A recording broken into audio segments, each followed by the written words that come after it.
All right, my friends, I'm here with Dr. Johnson, the principal in the case at Charles Weiss Elementary, and we're talking about the evaluation system in the case and trying to get a sense from her, a quick update in terms of where things stand with that system right now.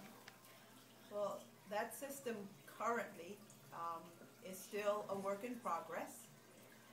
Teachers are evaluated based on a year-long work that should encompasses whether or not they are effective or highly effective or needing a support dialogue, and that's based on the teachers continuing to do something throughout a school year.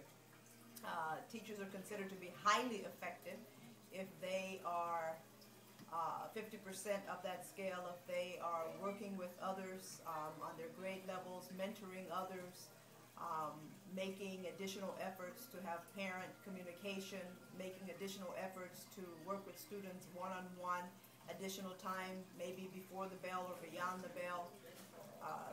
And this has to be continuous. That is the key word that makes it whether or not that teacher is considered to be effective or highly effective. An effective teacher is one who is doing exactly what is expected of them according to their contracts.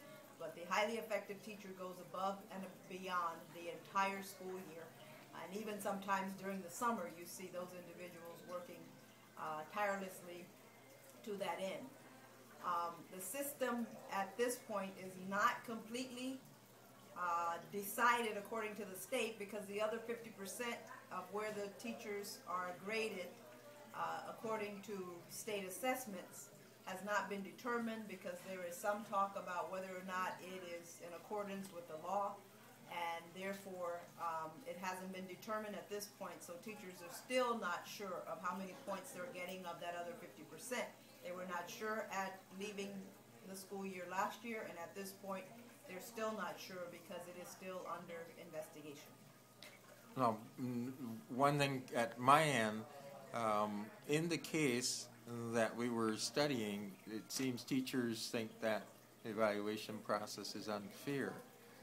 What solution could anyone come up with in order to solve that problem if it really were unfair? And then we've got Dr. Weiner here too, my friend, so I'm going to switch the camera around and get her involved too. Hello everyone. What is fair? I would throw out the question. Is it the teacher who comes to work every day and has the greatest lessons planned and has the greatest looking classroom environment, but at the end of the year the children have gone backwards or stayed the same from the previous grade level reading and math scores? I throw out that as a question to you. What is fair? Is it a teacher who comes to school early and stays late and takes work home and has all the pieces in place, but yet when the parent says, I haven't met with you once, where were you? Is that a part of a fair evaluation? I've had a lot of conversations with teachers who want to know, well, you got 3 highly effectives and I only got 1. How was that? Why was that? What did you do differently? So one of my big hopes is that we can come together and determine what makes an effective teacher. And then, to kick it up a notch, as Dr. Johnson said, what is it that you do consistently? Not just once to a parent meeting, not just once to have a conference, but what is it that a highly effective teacher does consistently and almost continuously to show, you know, I am really here above and beyond. And then if we had, I don't want to call it a rubric, but if we had a way for teachers to keep their own data and to show, I did this, and that, here's my agenda for the meetings, here's my sign-in log, here's my data binder, I'm up to date with this, I've attended this conference, I've read these articles, I've helped write this article, and all these things that are extra and they've been going on all year. Do you all think that would make it more fair to give a teacher a say in what makes him or her highly effective? Dr. Johnson, you give to carry out the system as principal. Are there any parts of it that are onerous for you, or are there any parts that are very simple to carry out? Every teacher that I sat with for summative evaluation was given an opportunity, if they thought it was necessary, to bring me any documentation to support any standard that they felt that they should have received a highly effective in, as opposed to an effective rating. I did have a few teachers who brought some documentation to me, and if I thought the documentation was enough to support that rating, then those ratings were honored. If I thought somebody was bringing something to me that was not supportive, might have been some documentation, but certainly not supportive enough to change that rating, then I did not do so.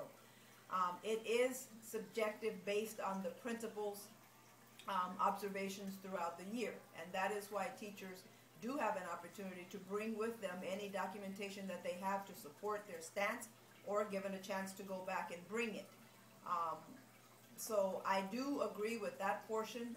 As a principal, I am open to receive and to hear from them any of their feedback, and did give some teachers opportunities to do that. So in the opening of school meeting, I always go over with the faculty and staff all of the requirements to be considered effective or highly effective, and so that that is clear from the very beginning. It is not a secret.